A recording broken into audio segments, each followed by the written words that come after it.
Olá pessoal, eu sou a Carol Leal e sejam todos e todas bem-vindos ao canal da Intrudeira, dando sequência ao Por uma História dos Carnavais de Porto Alegre em nosso quarto episódio. No episódio anterior, vimos que o intrudo há muito vinha sendo criticado.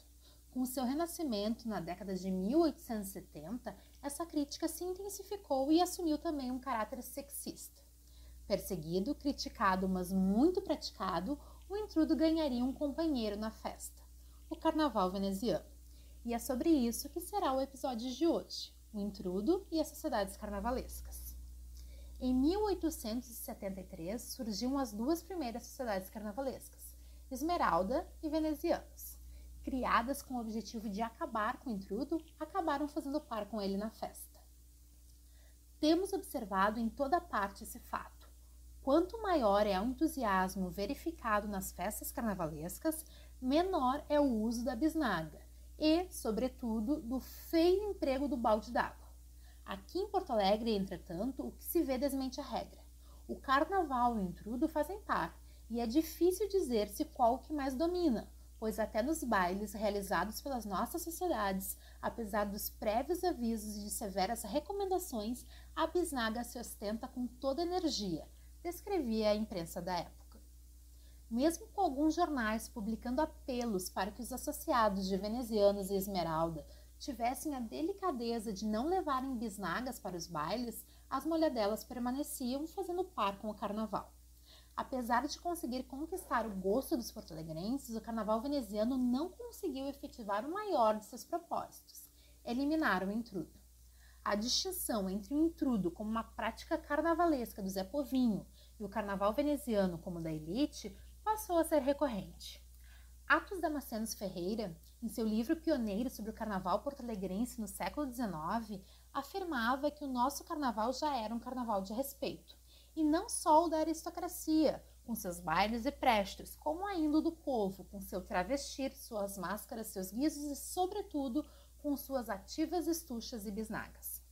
Contudo, se analisarmos os pedidos das próprias sociedades de que seus associados não levassem bisnagas para os bailes por elas promovidas, vemos que na prática essa distinção não se sustentava e que o intrudo permanecia vivo até mesmo dentro do próprio carnaval veneziano. No programa de carnaval da Sociedade Venezianos de 1880, por exemplo, a diretoria pedia encarecidamente a todas as pessoas que fossem ao baile que não façam uso de bisnaga. Como exemplo é retratado nessa imagem aqui, de Araújo Guerra, que foi publicada no jornal O Século em 1880. Araújo Guerra era um pintor português que recém havia chegado ao Brasil, ele chegou em 1878, e que também desenhava e preparava os carros da Esmeralda. Nessa imagem, ele aproveitou para destacar o aspecto licencioso da brincadeira das molhadelas e a sua ameaça à moral familiar. O intrudo, que é simplesmente um pretexto, já começa com todo o seu furor. Olho vivo, pai de família, olho vivo, dizia ele em sua legenda. Em seu próprio jornal, o jornal A Lente, o Araújo Guerra também vai retratar o entusiasmo da população ao divertir-se com o atrevido intrudo e a possibilidade de burla para as moças da vigilância paterna com atitudes que em dias normais não eram permitidas.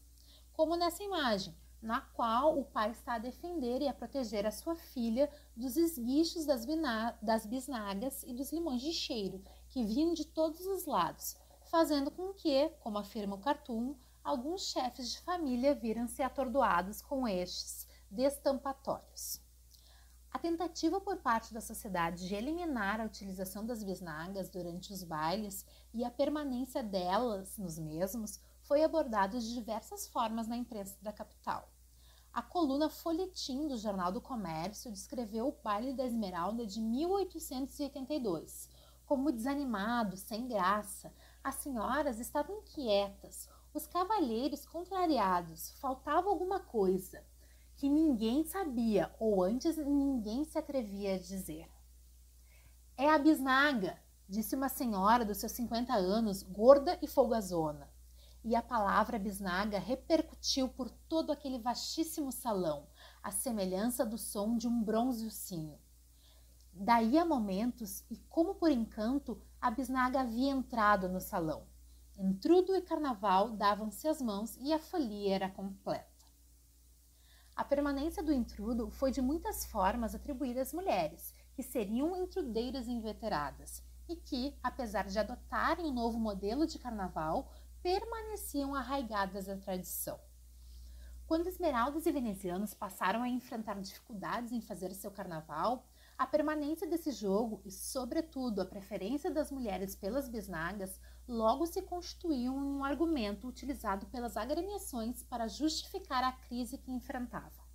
Em seu programa para o Carnaval de 1882, os venezianos enfatizavam que, a despeito de todos os esforços e os feitos dessa sociedade, a permanência da perniciosa bisnaga, especialmente o fato de elas emanarem de delicadas e alvas mãozinhas que continuavam a contaminar o carnaval. Apontado como um dos motivos para a falência dessas agremiações, o intrudo seguirá reinando até a primeira década do século XX.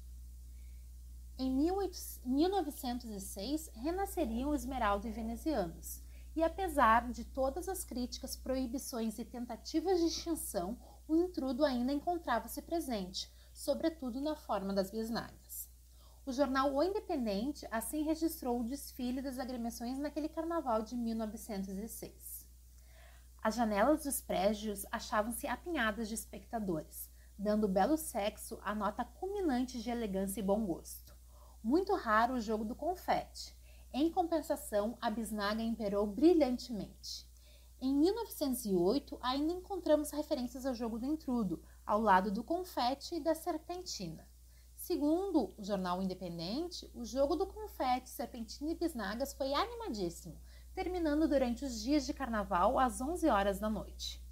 Com o passar dos anos, não encontramos mais referências à brincadeira do intrudo, nem mesmo em relação às bisnagas.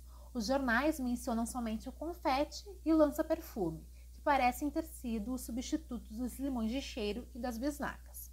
O jogo do intrudo teria de fato desaparecido do Carnaval de Porto Alegre como há tanto tempo se queria. A brincadeira foi com o passar dos anos sendo esquecida, tanto que hoje não é conhecida das gerações que se sucederam na cidade, para quem a palavra intrudo soa um tanto quanto estranha e muito distante do que seria o carnaval.